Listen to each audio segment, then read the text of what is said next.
Hi everyone, welcome to Bible Bites. This week we're thinking a bit about the Bible, about what it is and how we can become better readers of it. Now, before I get too abstract, I just want to jump straight into a story and just to show you how some of these things work. So first off, we're in John chapter 1, verse 1. Now, whenever I'm reading a story in the Bible, I'm thinking this question: where have I heard this before?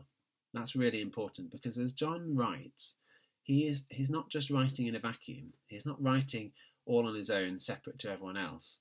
He's writing in light of all of the great story of the Old Testament, all of the narratives and the laws and the Psalms and the prophecies, all gathering together in his mind as he writes about the life of Jesus.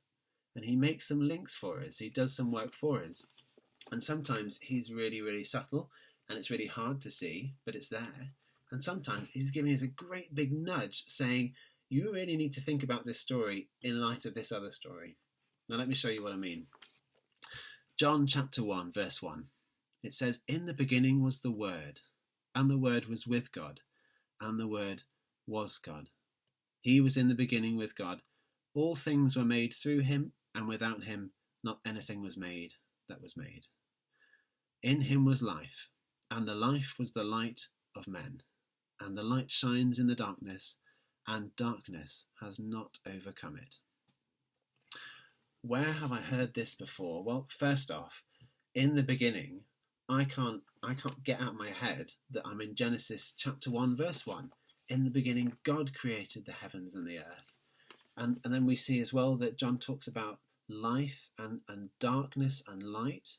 That becomes a really big theme in this first chapter, that in Christ, in Jesus, is light, and the light shines in the darkness, and the darkness has not overcome it. Well, what's one of the first things that we read about in Genesis? That in the beginning God created the heavens and the earth, and God created light, and he separated it from the darkness. This is amazing. John is looking at, it's almost like he's looking at Genesis as he's writing the beginning of his gospel. Now, what do we get from that? Is that just a lovely connection? Oh, thanks, John. Nice and poetic? Well, possibly. I think there's a lot more going on, though. I think when we look at this very beginning, even just this first line, we get a clue about what John is writing about in his whole gospel. It says, in the beginning was the Word. If I compare that, in the beginning was the Word, to Genesis, which says, in the beginning, God, then we've got something a bit more interesting. We've got in the beginning, God, and God is compared with in the beginning, the Word. Are we supposed to make a connection here between God and the Word?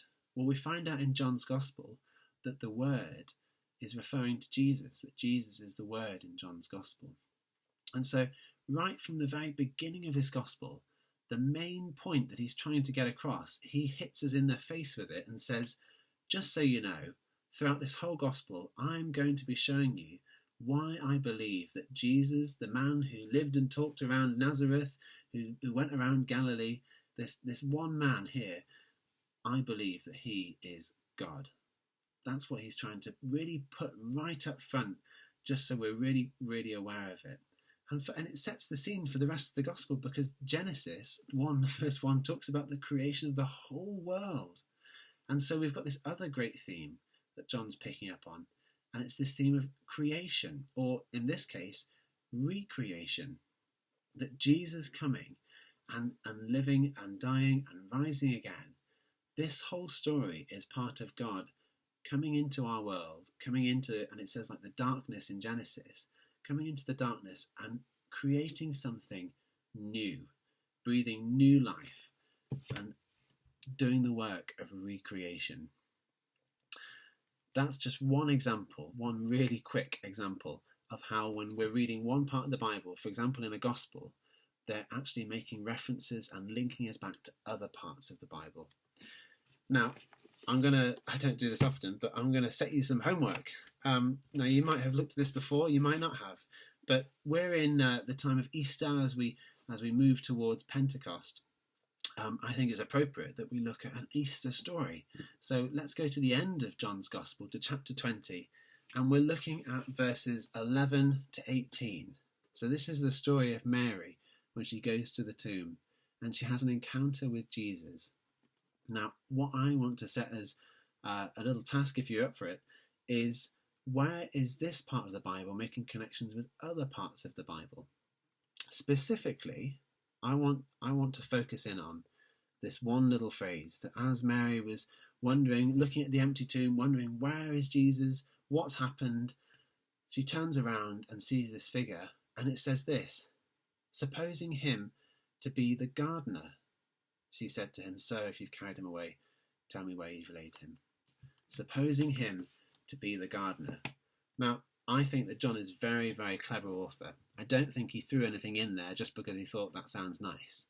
I think he puts things in there very purposefully. So my question to you, and I'll leave it open, I won't answer it, is why does she think that Jesus is the gardener? What's the gardener got to do with what's going on in this story? What are the bigger themes at work here? And just as a small hint, you might want to look back at Genesis 1 to 3. Thank you. Hope you enjoy.